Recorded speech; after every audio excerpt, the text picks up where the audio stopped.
This is the story of my own personal experience, an experience which changed my life. It's the story of how I lost myself and of my journey back to myself, from peace to desperation and from confusion to clarity. The story begins in a little house in the hills of Ibiza, in an ayahuasca ceremony with a shaman from the Shipibo tribe, a matriarchal community from the Peruvian Amazon. Ayahuasca, if you don't already know, is a psychotropic plant medicine from the Amazon rainforest, which has been drunk ceremonially for thousands of years. It induces hallucinatory visions which provoke reflection on life, a process which proclaims to have healing potential. It was not my first time drinking the medicine with this shaman in this little house. It had, in fact, become quite a ritual between myself and my closest friends. My previous experiences had been positive, profound, transformative, and blissful. This time, however, was different. It was during this ceremony that I experienced the most profound fear I have ever felt in my life so far. As I drove up the forest path to the little bungalow, I could see the sun setting between the trees. I began to feel nervous. My intuition was telling me that I was in for a hard time. I sensed that the medicine was going to test me somehow. The space was prepared for the ceremony. Beds laid out, the altar assembled with medicines, candles, tobacco and incense. I felt the nervousness was amplifying as I took my place in the row of beds on the floor. By candlelight, the shaman prepared the space by blowing tobacco smoke into the air from a cigarette wrapped with corn leaves. He poured himself a glass of harmala, an enzyme inhibitor which enhances the power of the medicine. He gave each person a glass before returning to his seat and preparing the ayahuasca. He began singing a song of protection, an Ícaro. As he sang to the medicine, he took a sip and sprayed it into the air several times in different directions, blessing the space, before drinking a glass himself. Then he approached the first person in the line, offering them a glass of the dark, reddy brown liquid. They spoke their intention for the ceremony aloud before drinking the tea. I felt my stomach tighten as the shaman approached me. He handed me my glass. I looked at it. A feeling of dread rose within me. I knew that I was going to have to give myself over, surrendering my trust to the tea, to nature herself, to the ancient wisdom she holds, to her boundless and absolute power. In that moment, I committed to the experience. I took the leap, trusting that the net would appear to catch me. I closed my eyes and whispered my intention. I surrender. Take me. Show me whatever I need to see. Just please bring me back. I drank the strong, bitter tea in one gulp. There's no going back now, I thought. The candle was blown out, drowning us in heavy darkness. I lay my head down in my bed. The journey had begun.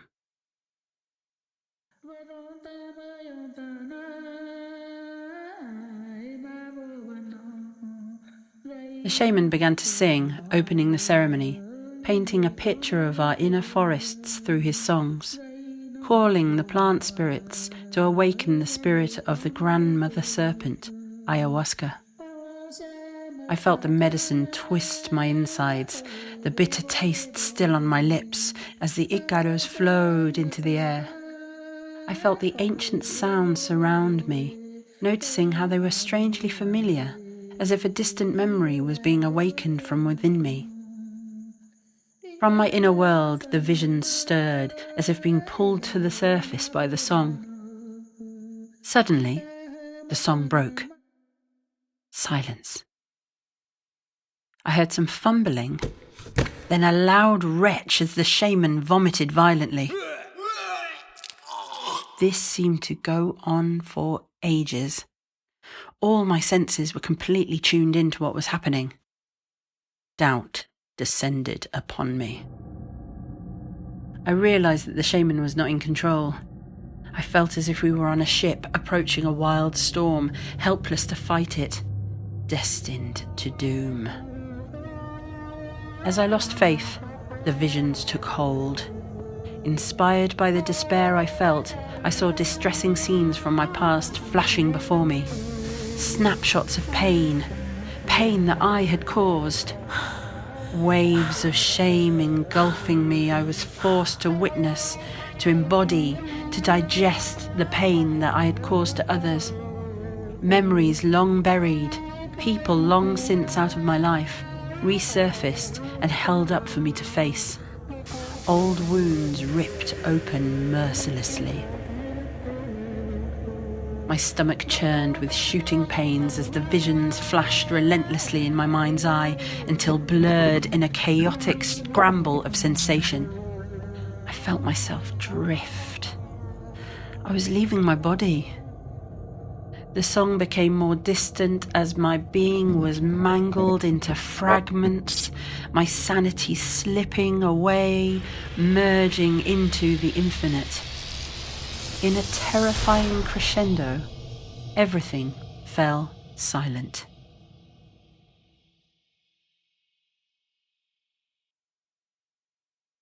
The visions dissipated.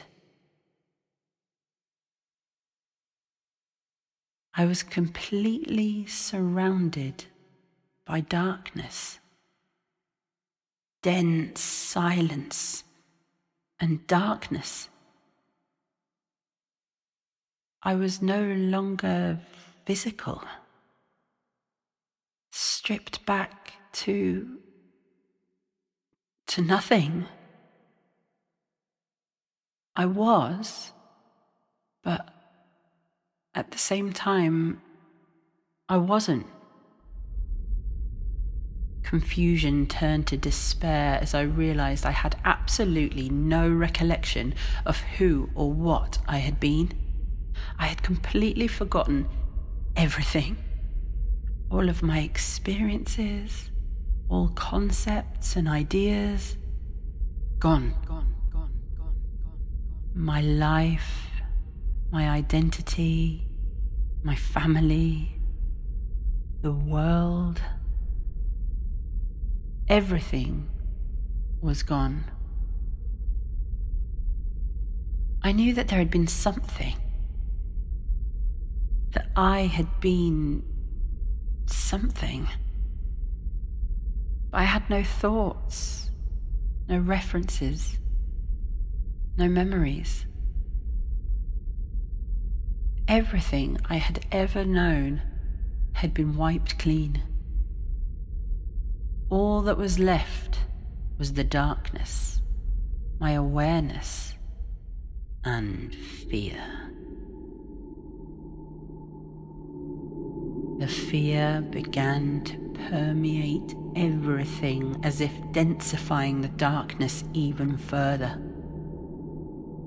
I desperately tried to remember something, anything. I searched in the darkness for any hint, any clue, but I was unable to move, bodiless, helpless, with no way of escaping.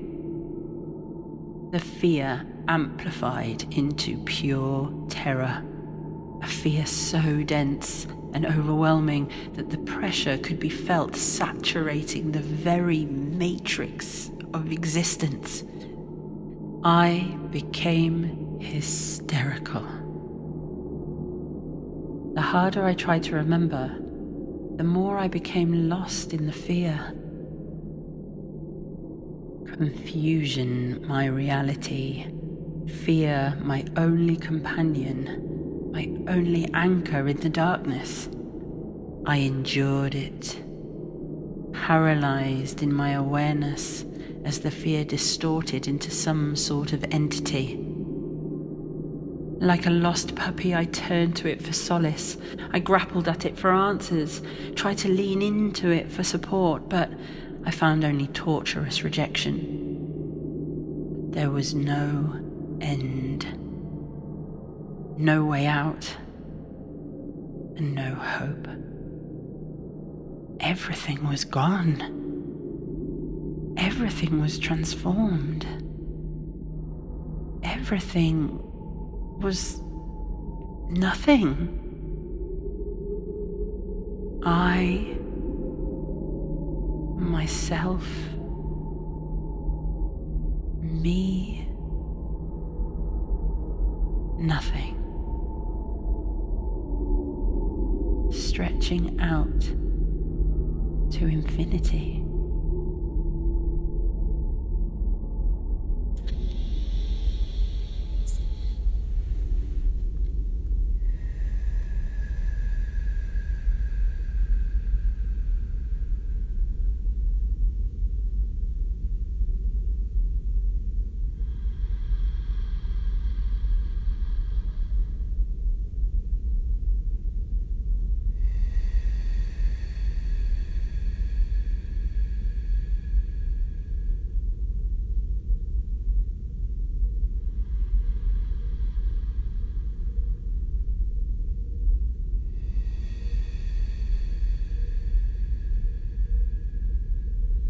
A 1,000 years passed.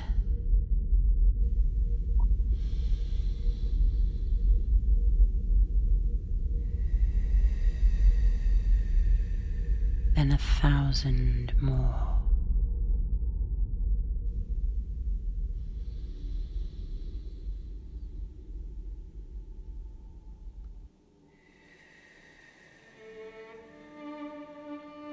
All I knew was fear. Infinite fear. I lived here. The abyss was my home. Torture, my normal state. Fear, my only friend. Engulfed in the whirlwind of despair, I became hopeless, worn down, withered, and dying. All that was left was to accept that all was lost, that I was lost, that I must be dead. I stopped trying, stopped wishing. I gave up. I abandoned the struggle, knowing that I would never remember. Succumbing to death, I surrendered.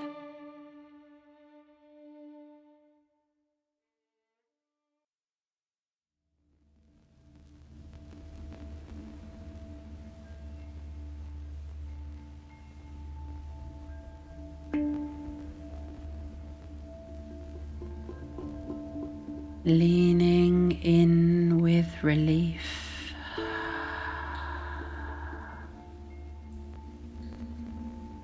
It felt as if I was sinking into my mother's arms, loved, held, supported. I let go of all the tension I'd been holding for so long. I felt movement as textured shapes and colours began to appear in the dense darkness. Light, shade, form and colour dancing before me. It was like I could see the wind. Everything began to spin as I went limp like a leaf being carried by a raging river. I let it happen, no longer caring, no fight left in me.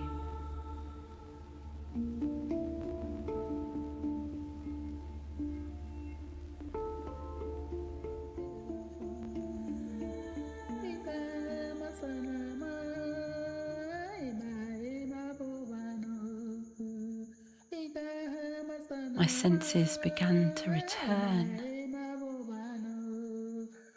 I recognized my body. That I had a body. I felt the weight of the blanket covering me as the sound of the Icaros gradually filled my ears. I remembered where I was, the room, the little house, my island home of Ibiza, that I was surrounded by friends who loved me, that I am Lois. I opened my eyes and could make out the shape of the shaman by my side. He was singing to me, trying to find me in the darkness. I was found. I was back.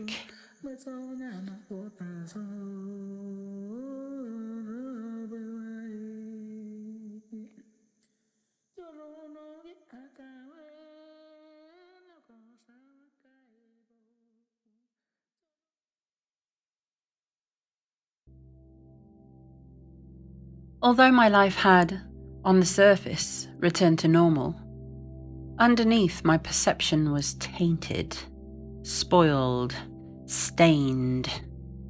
I was changed. Like a parasite, the fear occupied my existence. It was as if I was possessed by it, this grotesque entity riding on my back, tickling at my neck, irritating me. It affected my thoughts, my responses, my actions. The seed of fear had been planted in me after having experienced the most exaggerated, intense terror of my life.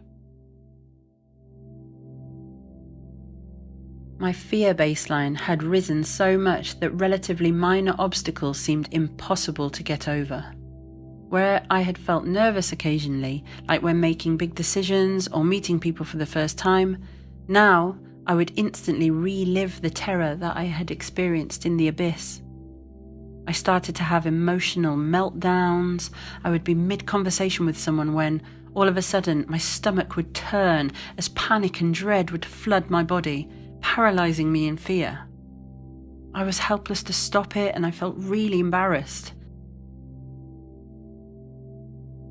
I desperately wanted to keep my struggles to myself. I felt like I was being paranoid, that I wouldn't be taken seriously. So I endured it, accepted it, carried on, changed. A year and a half went by, and I decided to travel to Brazil for some months. I arrived in the Chapada Diamantina, a mountain range covered with dense jungle and an abundance of wildlife. It was like nowhere I had ever been before. The fauna was so rich and vibrant. Tropical flowers as big as my head, hummingbirds flashing blue in the sun. There were endless streams and rivers, the brown iron-filled water with crystals protruding from the riverbed like jewels, purifying the water. Surrounded by ancient trees and grandfather stones, the night times were so quiet, the sky filled with 1,000,000 stars. It seemed as if all the elements of nature were in harmony.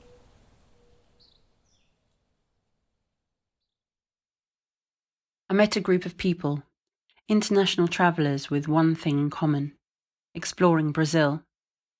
We discussed taking a 6-day hike into the mountains to a remote valley 30 kilometres away, filled with waterfalls and wildlife. The journey would be long, difficult, but immensely beautiful. I felt panic rising in me every time the group would discuss the journey. I tried to sound positive, but I found myself voicing reason after reason as to why we shouldn't go. The night before embarking on the hike, I went to bed, feeling nervous. We set off. Along the way, I experienced what I can only describe as emotional releases. I would burst into tears for no reason, unable to stop myself. I felt like I was alone within this group. I had only just met these people. As we trekked further and further, it began to get dark. I realised there was no turning back now. Days passed as we walked through the valleys and forests, swimming in the rivers, searching for waterfalls and lookout points, camping and cooking together. We saw snakes, a porcupine and a scorpion, toucans and parrots, eagles and vultures. I began to feel more settled in myself, but my emotions were still close to the surface.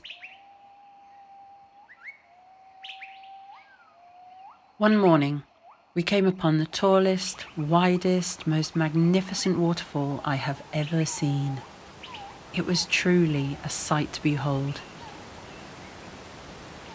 We all jumped into the pool, looking up at its tremendous beauty. The sound of the water hitting the pool was loud and relentless. I was in awe of the power emanating from it. It was like looking at Mother Nature herself. The water falling reminded me of the relentlessness of life. It was overwhelming. I felt a darkness in my belly as the anxiousness grew inside me, but I masked it, forcing it down, holding it together in front of the others. I was distracted by my friend who was calling me from behind the waterfall. I got out of the pool and headed towards the entrance of the dark cavern. The black, wet rocks were sharp and slippery. I could see Freddie ahead. He was beckoning me to pass the torrent of water and join him on the other side. I took a step forward and nervously leaned my head into the torrent of water. It pounded down on my head with such force, it caught me off guard. Instantly, I started to panic. My ears filled with the roar of the falling water. My vision wiped out. All I could see was white. I flipped, switching into fight or flight mode. Terrified, I retreated. Freddie, realising I'd turned back, shouted to me, "No, Lois! Don't go!" but I was out of there. I emerged back into the sunshine and lay down on a big flat rock. The rock was hot from the sun. It warmed my body as I started to cry. I felt so useless, helpless, dominated by fear. I never used to be like this. I can't go on like this. I lay there frustrated, analysing what it could be that I was actually afraid of. I thought about it for a long time. What was it? Was it that I was afraid of change, of loss, of death? When I pictured my life ahead, I felt a sense of dread at the thought that I would have to live it accompanied by this fear. That there's no getting off, no way of making it stop. It dawned on me that, irrationally, it was being alive that I was afraid of. I took some deep breaths, tuning into the sounds around me, taking a moment to feel the sun on my skin. Here I was in this beautiful paradise, feeling overwhelmed, fearful, nervous, limiting myself. It was stupid. In that moment, I refused to be dominated by fear any longer. From nowhere, I found strength. I realised that the awesome power of that waterfall, of the sunshine, of the rock beneath me, of the ancient forest, was in me. That I am part of nature. That potential, that power, that magnitude, that energy, that life force, that will, that passion is contained within me. I began to realize that the fear itself wasn't fear at all. It was, in fact, the feeling of being alive, a feeling of exhilaration. Instead of being engulfed by the power of the water, I can own that power. It's actually part of me. It is me. That as a living, conscious being, I am the embodiment of that power, of that immense, infinite potential. I'm not helpless. I am omnificent, omnipresent, and absolute. That I am nature herself. That I am capable, able, passionate. Everything is contained within me. And there's nothing to fear. There's really nothing to fear. Suddenly, I knew what I had to do. I picked myself up and dived into the pool. I swam towards the waterfall, positioning myself just to the side of the torrent of water. I found my footing, and clinging to the rock, I leaned my head into the waterfall, letting her full force hammer down onto my body. I opened my eyes, seeing that the water had made a white chamber around my head, and I felt the urge to sing. The song flowed out of me, a song for the water, my offering to our magnificent Mother Nature. I sang to the essence of all life, in thanks for everything that I'd been through, and for this clarity to see and understand the lesson that I was being taught, for the journey, for the newfound trust I felt in myself and my capabilities, for the capacity to transform my suffering into celebration, to emerge from the darkness into the light.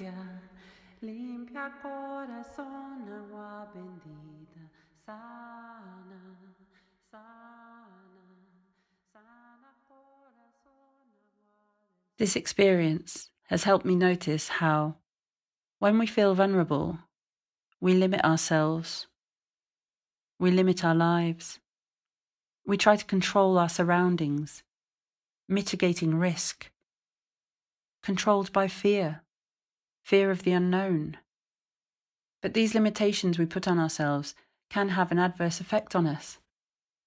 They can hinder us from embracing our true nature, from reaching our true potential, from understanding our innate power, that we are an integral part of and an expression of nature, that we are limitless, omnipresent, omnificent, and all-powerful, and that everything is contained within us.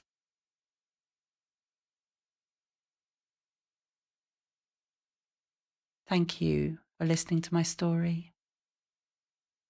The recording will come to an end as it began, with the sound of a chime. Please feel free to take your time, slowly come back into the room where Lois, where I, will pick you up.